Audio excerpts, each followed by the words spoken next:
আমরা শূন্য থেকে শুরু করিনি, শুরু করেছি মাইনাস থেকে। ধ্বংসস্তূপ পরিষ্কার করে প্রতিষ্ঠান দাঁড় করিয়ে তারপরে সংস্কারের পথ ধরেছে। আজ অন্তর্বর্তী সরকার বিদায় দিচ্ছে, কিন্তু গণতন্ত্র, জবাবদিহিতা, বাক স্বাধীনতা, অধিকার চর্চার যে ধারা শুরু হয়েছে তা যেন কখনো থেমে না যায়। আমরা রাষ্ট্রীয় দায়িত্ব ছেড়ে গেলেও নতুন বাংলাদেশ গড়ার সার্বিক দায়িত্ব আমার, আপনার, আমাদের সবার। আমাদের সকলের দায়িত্ব দেশকে সত্যিকারের গণতন্ত্র হিসেবে পরিস্ফুটিত করা। জুলাই গণঅভ্যুত্থান আমাদের জন্য এই দরজা খুলে দিয়েছে।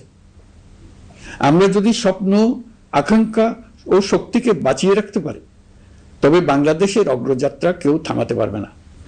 গণঅভ্যুত্থানে যারা প্রাণ দিয়েছে, শরীরের অঙ্গ হারিয়ে দুঃসহ জীবনযাপন করছে, যাদের লাশ পুড়িয়ে ফেলা হয়েছে, যাদের লাশ এখনো খুঁজে পাওয়া যাচ্ছে না, যারা অল্পের জন্য বেঁচে গেছে, তাদের সকলের আত্মত্যাগকে এই জাতি যেন কোনোদিন ভুলে না যায়।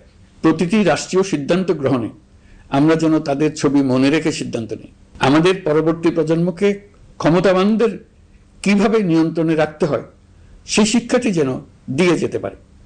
ক্ষমতাবানদের ক্ষমতা মানুষকে কিরকম মনুষ্যত্বহীন করে তুলতে পারে সেটা জাতির ইতিহাসে ধরে রাখার জন্য আমরা পলাতক প্রধানমন্ত্রীর বাসস্থান গণভবনকে জাতীয় জুলাই স্মৃতি জাদুঘর হিসেবে প্রতিষ্ঠিত করে রেখে যাচ্ছি। এখানে আপনাদের স্মৃতির বাস্তব নমুনা সংরক্ষণ করে রাখা হয়েছে।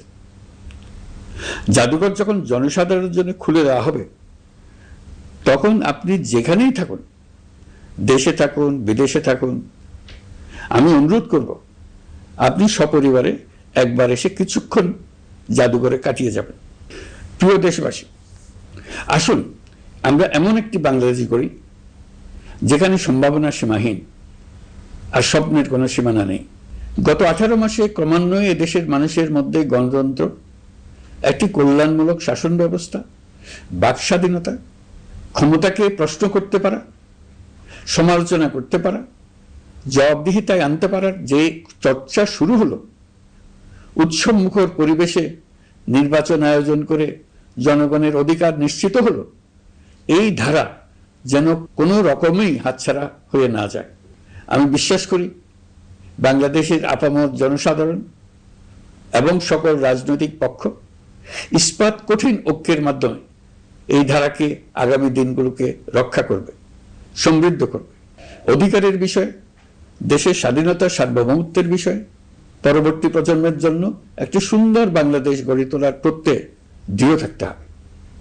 দলমত, ধর্ম, বর্ণ, নারী পুরুষ নির্বিশেষে সবাইকে আহ্বান জানাই একটি ন্যায়ভিত্তিক, মানবিক ও গণতান্ত্রিক বাংলাদেশ গড়ে তোলার সংগ্রাম অব্যাহত রাখতে।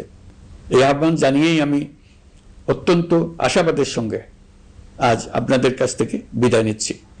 দেশের শিশু, কিশোর কিশোরী, তরুণ তরুণী, ছাত্রছাত্রী, নারী পুরুষ, নবীন প্রবীণ, আমার দায়িত্ব থেকে বিদায় নেবার এই প্রাক্কালে আপনাদের সকলের প্রতি আন্তরিক ধন্যবাদ জানাচ্ছি। আমার জন্য দোয়া করবেন। মহান আল্লাহ আমাদের সকলের সহায় হন।